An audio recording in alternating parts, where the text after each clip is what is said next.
Hi guys! Welcome to our mini vlog and I am the mom of twins. Every morning nga, binibili kong almusal kalakambali, champurado at pancake. Ayan, dalawang mangkok na hugasin, ayan na lagi kong pinaglalagyan ng champurado nilang dalawa. At kapag wala nga ako nabibiling champurado kay Ate Carmen, ay bumibili na lang ako ng pancake kay Tita Ellen.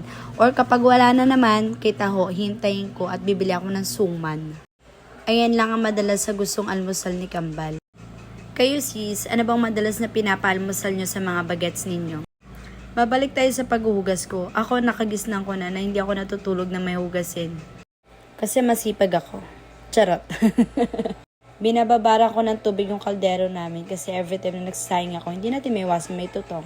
Tsaka masarap ang tutong pag bagong saing. Kaya gusto ko ng tutong. Tutong ha, hindi sunog, magkaiba yun. Pagkatapos ko nga maghugas ay nagdadiretso saing na ako. Ang ginagawa kong diskarte sa pagsasaing ko ay pinag-iisa ko na lang ang tanghalian at hapunan naming mag-iina. Para tipid na rin sa gas. Pero ang totoo, tinatamad talaga ako. Naku po, nakita niyo yung Christmas tree ko sa bahay. Ang advanced, diba?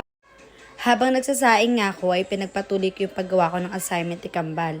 At dahil Kambal ang anak ko, dalawa din ang gagawin kong assignment. Laging times 2 ang ginagawa ko kapag may requirement sila sa school na dapat ipasa. Hulaan niyo kung anong assignment yan. Walang kaklu-klu, mahihirapan kayong mahulaan kung ano yan.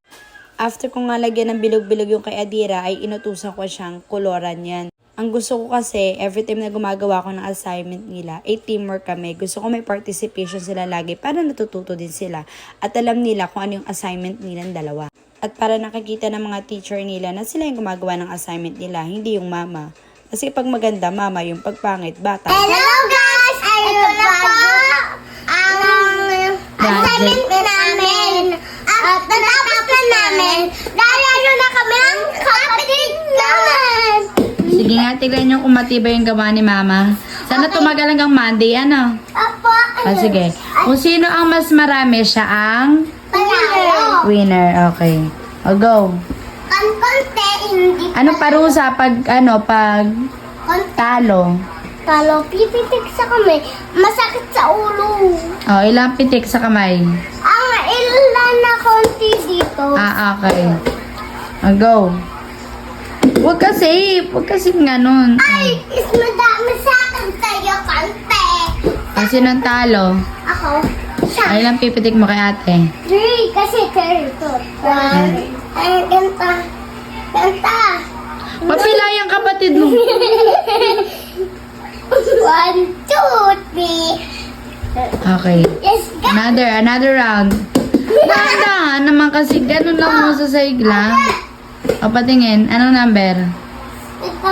Ganyan lang masisira kasi yan. Ate, talo ka.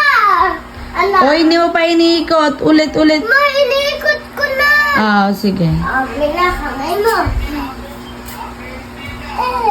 1, 2, 3, and 1, 2. Huwag malakas kasi mapubutas yan. Masisira agad. Ay, isa. Madami sa akin. Ito ka. Walang 1. One lang. Enjoy kayo sa assignment nyo. Apa! Sige na. Bye, Huwag guys! sisirain nyo na. Papasa natin sa Monday yan. Apo. Nag-enjoy kayo sa assignment nyo? Apo! Maglalaro pa kami niyan. Okay. Bye! Bye.